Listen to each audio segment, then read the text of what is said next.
Welcome to my YouTube channel కోటి తాత కథలు. మా వీడియో మీకు నచ్చినట్లయితే సబ్స్క్రైబ్ చేసుకోండి. ఈరోజు మనం తాత తోడేలు అనే నీతి కథను గురించి తెలుసుకుందాం. అడవి సమీపంలో షెర్లోపల్లి అనే ఒక గ్రామం ఉంది. అది చాలా చిన్న కుగ్రామం. పైగా అడవికి సమీపంలో ఉండడం వలన ఆ ఊళ్ళో నివసించే వాళ్ళు అందరూ పశు కాపరులే. ఆవుల మందలు, గొర్రెల మందలు, మేకల మందలు పెంచుతూ జీవనం సాగించేవాళ్ళు. ఆ పశువుల కాపరులు అందరూ పొద్దున్నే తమ పశు మందలను, గొర్రె మందలను సమీపంలోని అడవికి తోలుకొని పోయి సాయంత్రం వరకు మేపుకొని చీకటి పడక ముందే ఊళ్ళోకి చేరేవాళ్ళు. ఆ ఊళ్ళో మిగిలిన అందరితో పాటు కామయ్య అనే గొర్రెల కాపరి ఉన్నాడు. ఆయనకు సోము అనే 10 ఏళ్ల మనవడు కూడా ఉన్నాడు. సోము బడికి పోయేవాడు కాదు. ఇంట్లో తల్లికి బడికి పోతున్నాను అని చెప్పి బడికి పోకుండా తోటి పిల్లలతో అల్లరి చిల్లరిగా తిరుగుతూ ఉండేవాడు. రోజు కామయ్య గొర్రెల మందలను తోలుకొని పొద్దున్నే మేపడానికి అడవికి పోయేవాడు.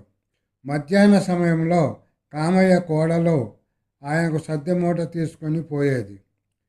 ఆ రోజు సోము తల్లికి ఆరోగ్యం బాగా లేకపోవడంతో సోముకు సద్దె మూట ఇచ్చి తాతకు ఇచ్చి రమ్మని చెప్పి పంపించింది సోము తల్లి.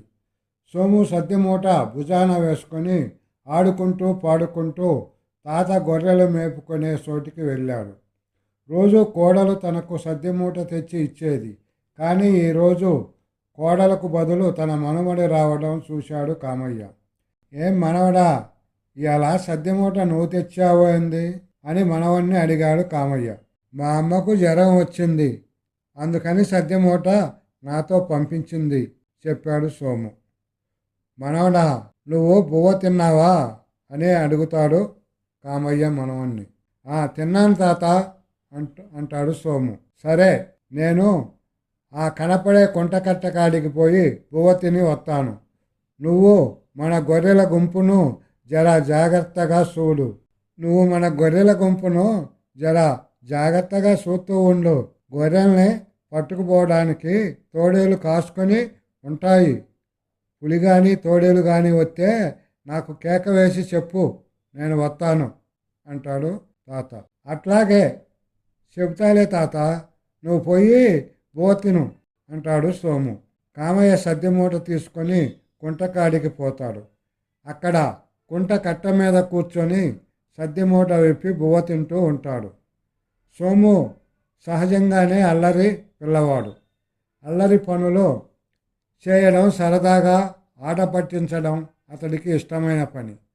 ఇప్పుడు కూడా తన తాతను సరదాగా ఆట పట్టించాలి అనుకున్నాడు సోము. తాత, తోడేలు వచ్చింది, మన గొర్రెలను ఎత్తుకొని పోతుంది అంటూ పెద్దగా కేకలు వేసి తాతకు చెబుతాడు సోము. బువ్వ తింటున్న కామయ్య మనవడు సోము కేకలు విని కర్ర తీసుకొని పరిగెత్తుకుంటూ లేస్తూ పడుతూ వస్తాడు. వచ్చి ఏది తోడేలు అని అడుగుతాడు. తోడేలు రాలేదు, అబద్ధం చెప్పాను అంటూ పకపక నవ్వుతాడు సోము. ఒరే వెధవా, అబద్ధం ఎందుకు చెప్పావు? ఇంకా ఎప్పుడూ అబద్ధాలు చెప్పకు అంటూ కామయ్య వెళ్తాడు కుంటకట్ట దగ్గరికి. ఇక అబద్ధాలు చెప్పలే తాత అంటాడు సోము. కామయ్య పోయిన కొద్దిసేపటికి సోము మళ్ళీ, తాత, 1 కాదు 2 తోడేళ్ళు వచ్చాయి, గొర్రెలను ఎత్తుకొని పోతున్నాయి, త్వరగా రా తాత.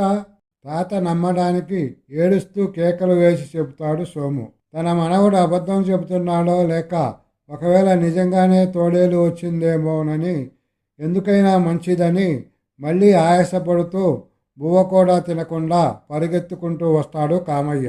ఒట్టిదే తోడేలు రాలేదు అంటూ మళ్ళీ పకపక నవ్వుతాడు సోము.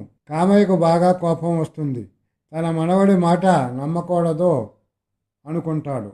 వీడు పచ్చి అబద్ధాల కోరు అనుకొని వెళ్తాడు బువ్వ తినడానికి. మళ్ళీ కామయ్య కుంట దగ్గరికి వెళ్ళిన కొద్దిసేపటికి 2 తోడేళ్ళు గొర్రెల మందల మీద పడతాయి. నిజంగానే తోడేళ్ళు రావడం చూసి సోము భయపడిపోతాడు. భయంతో ఏడుస్తూ, తాత, ఈసారి నిజంగానే తోడేలు వచ్చాయి, గొర్రెలను ఎత్తుకొని పోతున్నాయి, త్వరగా రా తాత, త్వరగా రా తాత అంటూ పెద్దగా కేకలు పెడుతూ ఏడుస్తూ చెప్తుంటాడు సోము. కామయ్య తన మనవడు చెప్పే మాటలు నమ్మడు. సోము తనను ఆట పట్టించడానికే అలా అబద్ధం చెబుతున్నాడు అనుకుంటాడు. బువ్వ తిని సుట్ట కాలుస్తూ కుంటకట్ట మీదనే కూకుంటాడు. సోము ఏడుస్తూ కేకలు పెడుతూనే ఉంటాడు. సుట్ట కాల్చడం పూర్తి అయిన తరువాత ఆ సుట్ట పడవేసి నెమ్మదిగా గొర్రెల దగ్గరికి వస్తాడు కామయ్య. అప్పటికే 4 గొర్రెలను తోడేళ్ళు ఎత్తుకొని పోతాయి. గొర్రెలు భయంతో పరుగులు తీస్తూ ఉంటాయి. కామయ్య బాధపడతాడు. తను ముందు అబద్ధాలు చెప్పడం వలన ఆ తరువాత తను నిజం చెప్పినా కూడా తాత నమ్మలేదు అనుకుంటాడు సోము. ఇంకెప్పుడు ఇలా అబద్ధాలు చెప్పకూడదు అని అనుకుంటాడు సోము.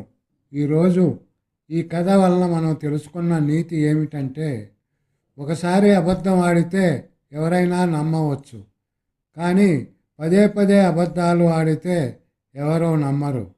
దానివల్ల మనమే నష్టపోతాం.